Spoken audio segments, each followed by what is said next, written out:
everyone. Welcome to your Dance Teacher Potential Tip of the Week. Here we are bringing to you the importance of improvising, allowing your students to use their imagination, use their creativity, and not be afraid to put it out there and do it in front of other people. You know, as dancers, we learn how to follow instructions really well.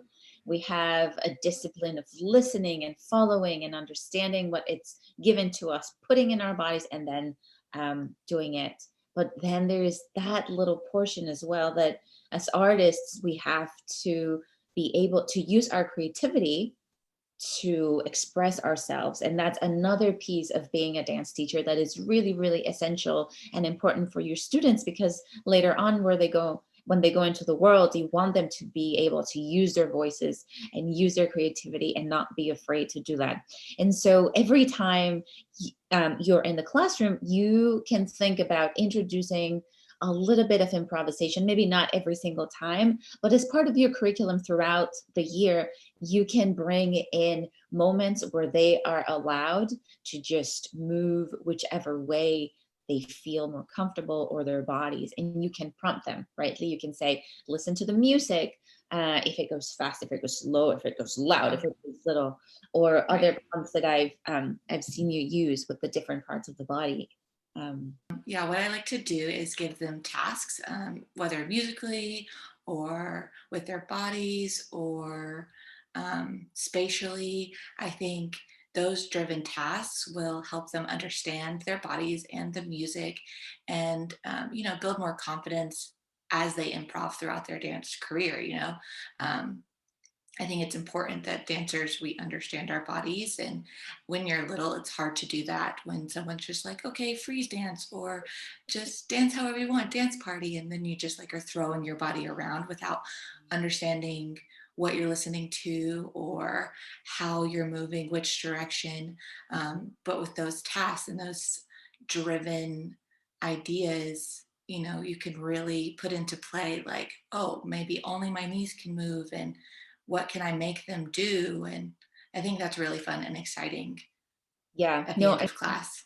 yeah, I think you make such an important point, because they're little and they haven't explored their movements that much, they need guidance to Yeah. move their bodies. And it also comes naturally where some students are fully exploring their movements creatively and in various forms, but other students, they're very limited as to what their vocabulary is, just like Yeah. naturally they're maybe a little bit more shy or just more limited in that part. And so I think the tasks that you've used in class are very important. And you talked about direction as well, so I was thinking about it. And we teach them sometimes to use the space, because when you move, you stay in one spot, and maybe it's like you have to move a lot, you have to move a little, or stay in a little spot.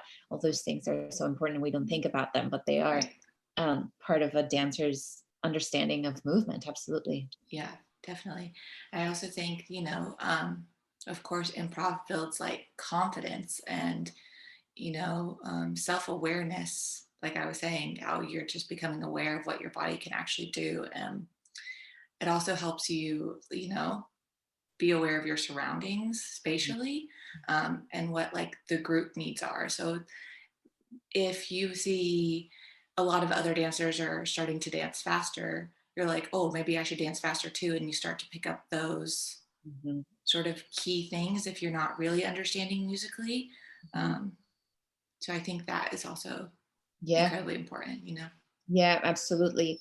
And then we've discussed how as they grow older, they become very self-conscious. And so self-confidence and self-conscious, it's like goes hand in hand sometimes with dancers. So when they're little, they might not know how to explore, but they're less afraid to explore, and you can guide them through it. And then you have a different complexity when they become a little bit older, because they have a lot more vocabulary and material in their bodies to utilize, but it becomes this thing of self-consciousness, and starting to realize that they're individuals, and maybe being afraid to put their own judgmental. What if I do the wrong move? What if it doesn't look good? Yes. And so if you continue to encourage it with a very supportive, zero judgment kind of mentality in the classrooms, you'll see them flourish. And I think that's really, really important for people when they go out into the world, so that, you know, we can have individuals that are wholesome and fully able to utilize their voices and their ideas basically in the Right. world. Yeah. And not be afraid of it and know that there's no wrong, you know. Mhm. I also think it's important to do it at the end of class, because a lot of the times, you know, especially if you're doing like a young ballet class, it's so structured, Mhm. um, and it's so much focused on like technique and listening to your music and focusing on the combinations, or even if you're little, it's still, you know, the set structure that you set throughout your class, where that's like center across the floor. But in that moment, in that improv, they're just like, this is my time, you know, like I've done my structure, I've done all the hard work. Now this is me time, you know, and that will make them leave like with the biggest smile on their face every time, you know? Yeah. Yeah, no, absolutely. It's so important. Um, those 5 last magical minutes that we can talk about also in another time, like fully, but one of them could be the improvisation, and they just like own the space and own the movement, and it's so, so, so important. Yeah. Yeah, I absolutely agree. Mhm. Well, I think that's all we have time for today. Make sure you like and subscribe to see more from us. We post every week. Leave a comment down below if you want to see us talk about anything. We'd love to hear your ideas, and we'd love to help you. We are here for you. We have a teacher training program. The links are in our bio with 4 modules, over 2 hours of training. We teach you everything you need to know to really enhance your teaching skills and make you feel more confident in the classroom. Um, Yeah. Thank you I so think much. I that's hope it. to see you Yeah. next week. Yeah, absolutely. Bye. Bye.